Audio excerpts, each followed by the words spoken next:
Hi, anyone and everyone. This is Kim the Humble Hermit from Come As You Are Oracle. I'm going to do a collective oracle for today. Today is a Thursday, April 10th, 2025. You may follow me on the book, the talk, the tube, the lemonade, the blue sky. I was going to say blue sky ultra. What? The Insta, the Pinterest, whatever. Follow me, don't follow me. Take what resonates, leave what doesn't. If it doesn't fit, don't make it fit. If some of it fits, fabulous. We love that for you. Whatever does not, please just leave it on the table for someone else. We don't want you taking on energy that wasn't meant for you. So we're going to do the Love Oracle cards, Island Time Wellness. I was just looking at these on Amazon yesterday. They actually don't have them on there anymore.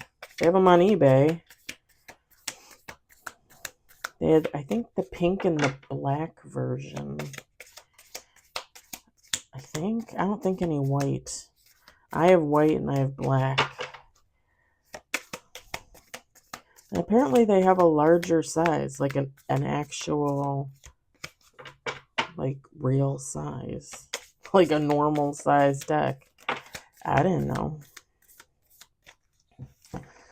We got 2 on the table. Wait, 3 on the table. I thought that felt a little thick there.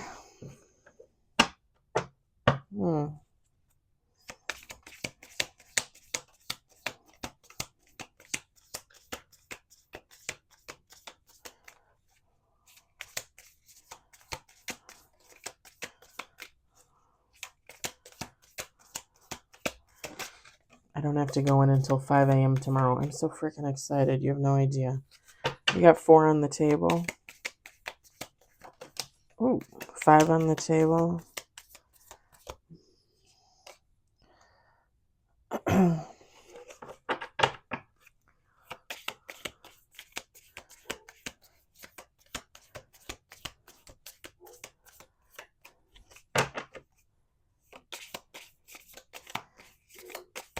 We got 6 on the table.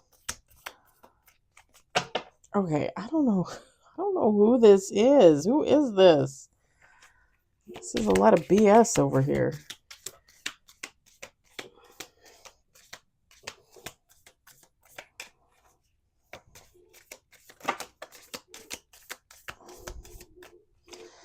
Okay, those no. This yes. We got 7 on the table.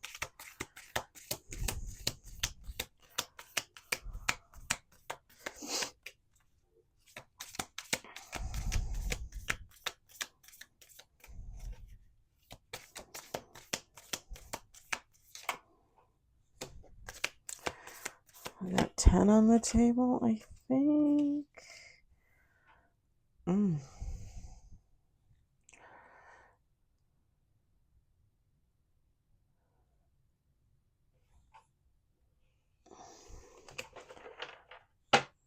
One more shuffle.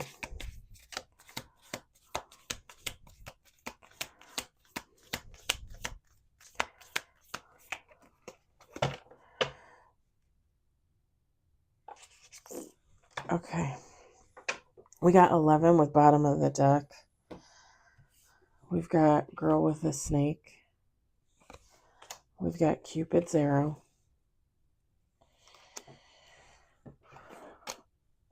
Okay, palm tree. Oh, sorry. Can't really see it. We got hammer. Okay, never in my life have I thought that, but as soon as I said we've got hammer, I heard hammer time. Love call. I don't even remember the last time I heard MC Hammer. Some of you probably don't even know who that is. Keys on a ring.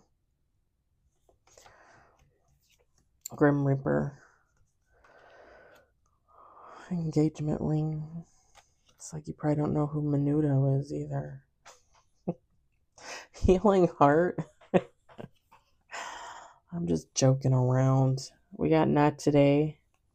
And then bottom of the deck is golden mirror. Sorry, my nose is all. My nose always gets stuffy at work because it's so dry there, and I get home and I blow my nose, and then it's still like underlying stuffiness in there.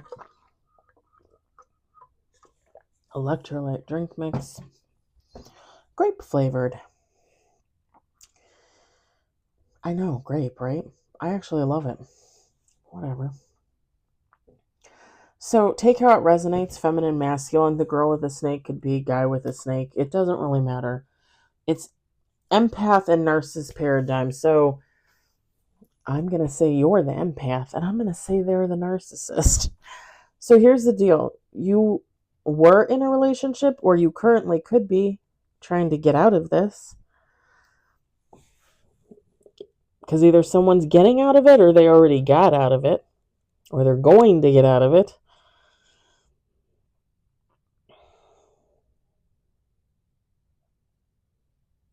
Someone was being charmed, being used. Promises of false love with the Cupid's arrow.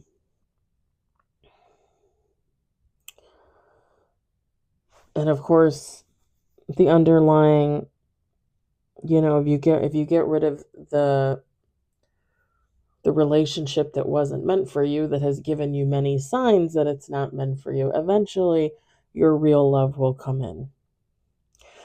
Whoever this girl with the snake is, this is someone that promised like love, devotion, security, stability. Like, oh, let's grow together.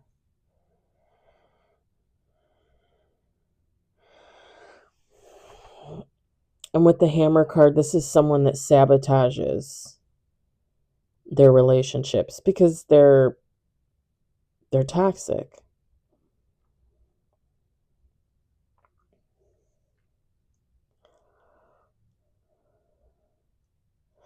Now, let's put it this way. If this person knows, then I would lean towards narcissist.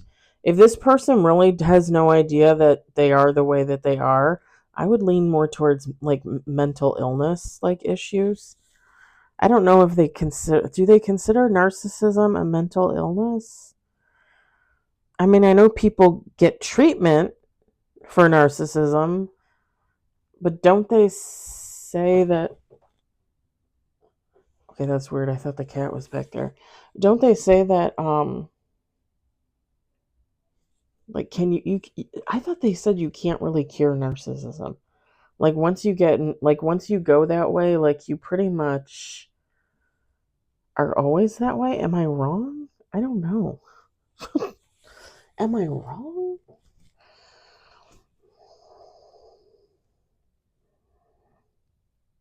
Whatever the case, this girl with the snake, they sabotage their relationships because they're not honest about who and what they are. And then when people find out, that's the end of it. With the love call, this is someone that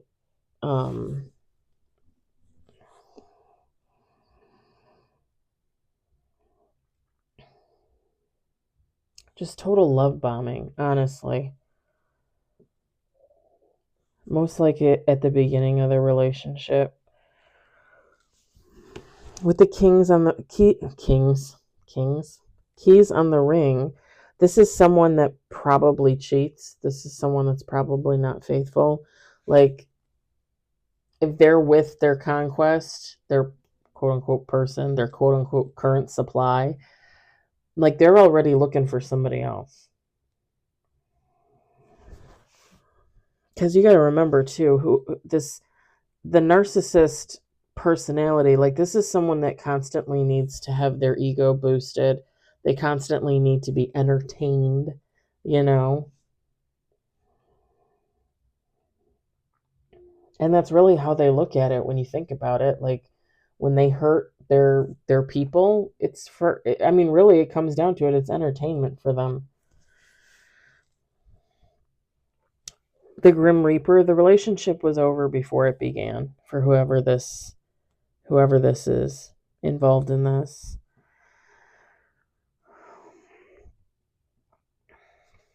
Now, whether this was in the past, in the future, currently going on right now, There might have been some some talk of engagement. I don't know why I'm tripping over my words. Is it me? Is it someone else? I don't know. There might have been talk of engagement. But whoever this person is, this empath, this other half of this relationship, this is someone that realizes the other person is self-absorbed. They're a narcissist. It says right on the card, one-sided relationship, love bombing.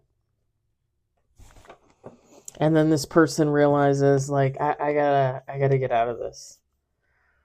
You know what's funny is the ex best friend always used to say, "Not today, Satan." Apparently, one of those days, she just let him on in. Not today, not dealing, hurt, avoiding a conversation, call, person, boundaries, still angry. Yeah, like somebody trying to heal from what they had to go through with this narcissist. Healing from heartbreak, freedom from toxic relationship or addiction.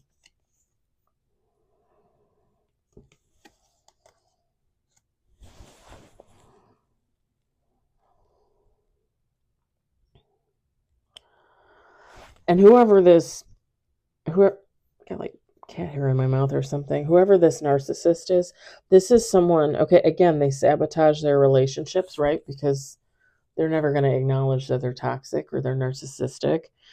This is someone that will deliberately sabotage their relationships.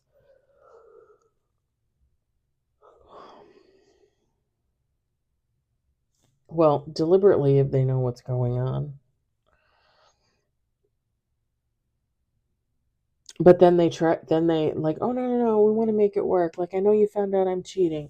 I know you found out I'm a liar. I know you found out like this, that, and the other. But we can make this work with the hammer card. We can make this work. Rebuilding, interrogation, repetitive, persistent, working on it. Like, this is someone who, I'm not going to lie, like, probably even after there's a breakup, like, this is somebody that's going to swing back around thinking that they might have another chance.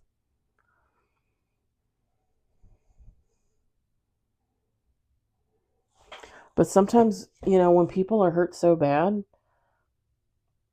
like, they cut it off.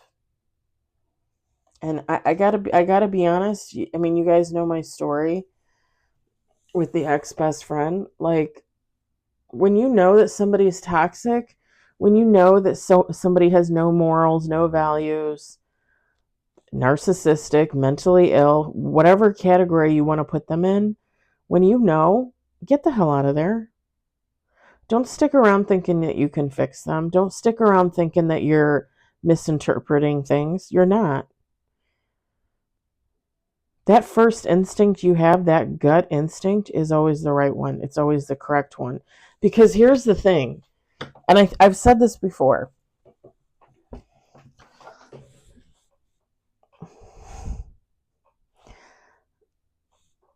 Let's say you get into this relationship with this person and you're automatically suspicious, like something's going on. And it starts to drive you insane to the point of you accuse them. You're a narcissist, you're cheating, you're a liar, you don't really love me, like, you're sabotaging our relationship. Like, I'm going to leave you. Like, I am getting the downloads. I have the intuition. I am going to leave you because I don't want to be stuck here in this type of relationship. And you leave. Okay, what's the worst that happens? The worst that happens if you find out that this girl with the snake really isn't a girl with a snake. The worst that happens is you overreacted. Why did you overreact? Because you were protecting yourself. And protecting yourself is never wrong. You'll have another person come down the pike. Someone else to be in a relationship with. Don't ever discount that gut instinct, that feeling. And don't get me wrong, I'm just saying that as an example, just the other side of it. I got to be honest, whenever I've gotten that gut feeling that told me to like walk away, or this person isn't safe, this situation isn't safe, I've followed that. And every time something always comes back around, or somebody comes back around and says, "Hey, do you remember so and so? Yeah, they're a total nut job. This happened and that happened, blah blah blah. Hey, remember when that happened and you got paranoid so you left? Yeah, something something something, that and the other." Protect yourself. Always. Always. But I'm telling you, I'm telling you, when you get that gut feeling, more than likely, 99.9% of the time, that shit's gonna be on point. Like, you walking away from this relationship is not gonna be a mistake. Like, you know, I was thinking about that today. I was thinking about, and I think I've talked about this before last year, but I was thinking about when I was dating this guy before I met my ex husband, and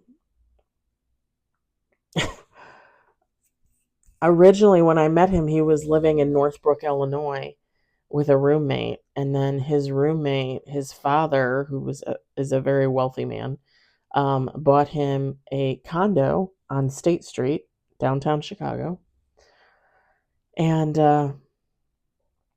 my boyfriend moved with him. Like, I I thought he was gonna stay in Northbrook on his own and continue to rent the apartment that they rented together. But he told me that was not the case, that he was moving with him to Chicago. And I was like, "Oh, okay, see you around." And he's like, "What do you mean, see you around?" And I said, "Well, we're breaking up. Like, I'm not going into Chicago to date some dude that I just met like a month ago. It's not happening." And he goes, "No, no, no, we'll make it work. We'll make it work." I don't even know why this guy tried to pretend, because, like, I don't even think he was at all happy with me. The time we were together for maybe like 4 months, 3, 4 months, something like that. Um, I don't think he was interested in me at all. I think to him I was just a piece of ass, honestly. And I wasted 3 or 4 months of my life. But I will tell you this: when I think back on some of the things that I saw, heard, felt, and discounted it at the time, like, I was like, "Oh no, that can't be happening." No, those things were happening. Like, like, you were on point when you had that thought in that moment right there. And one of the instances was, I would go see him on the weekends, usually like every other weekend. So I would go into the city, and I would leave my car at his job because he worked out here, and then we would drive into the city together, and I'd spend the weekend there with him. so so after, like, I don't know, like a month of him living in the city, maybe not even, I went there one weekend with him on a Friday night. We drove into the city, and which is not fun, by the way. We go into his friend's apartment, and he was renting the room from his friend, and beautiful, beautiful condo in the city. I mean, I wouldn't want to live there. It's not. Don't get me wrong, I would want to live in the city, but I wouldn't want he lived in a high rise. I just have no interest living in a high rise in the city. Like, I would want like a brownstone, like in Wrigleyville or something like that. Like a little house somewhere. I wouldn't want to live in a high rise. I just would not. Even though they have some pretty amazing views, I'll give you that. Anyway, I went into his bedroom to put my bag on his bed, and there was this white powder stuff on top of his TV. And I knew, like, in you guys, when I say I'm like intuitive, like I knew, I'm like, that's drugs. That's drugs. And I said something to him, and he goes, "Oh." He's like, and he literally wipes it. It's on top of the TV, and we're talking like one of those older TVs, like where it's kind of fatter. It's not like a slimline TV. It's fatter. It's got the back to it, the butt to it.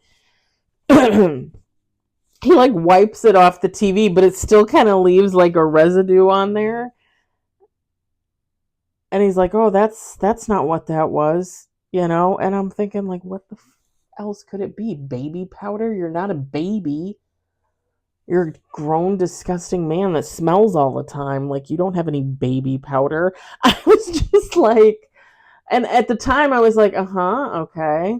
And I'm thinking at the time, I'm thinking in the back of my mind, okay, so, maybe just, believe him, take him at his word, even though you know that was drugs. And like when I look back on it now, I'm like, Kimberly Ann, like, you should have gotten your bag and walked down to the train station and taken your ass home.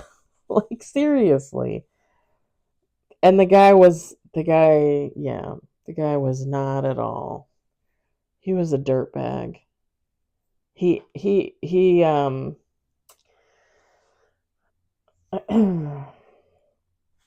was the first person to rape me, him and his drug dealer. He called him a friend. He was not a friend. Anywho,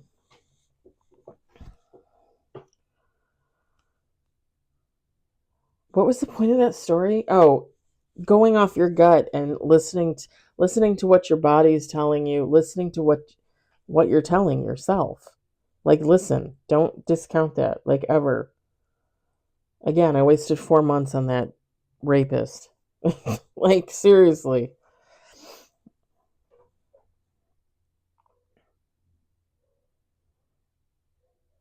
And sorry, I don't mean to sound so. I've said this before. I don't mean to sound so blasé, but after 14 years and thinking about it constantly, like,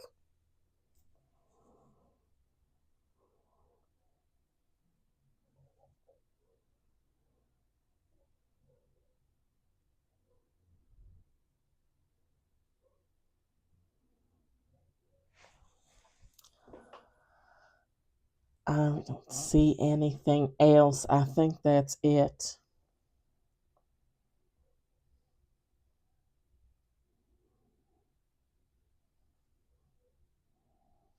Oh, okay, so this is the last thing with the healing heart, and I said it earlier, but I didn't expound on it, expound on it, expand on it, expand on it.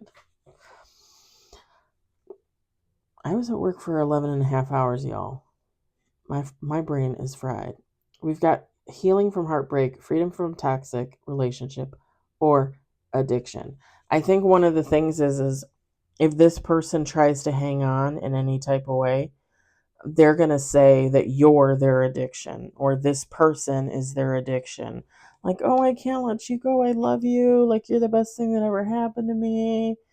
Like, I need you. I won't survive without you." Like dramatic BS to try and get someone to stay. All right. I'm going to leave it at that. I hope it resonated for you. I hope you enjoyed it. I hope, if anything, you found it entertaining. I hope you all have a great day and or evening. And again, I don't mean to downplay anybody's sexual assaults or anything like that. But 14 years later, looking back on it,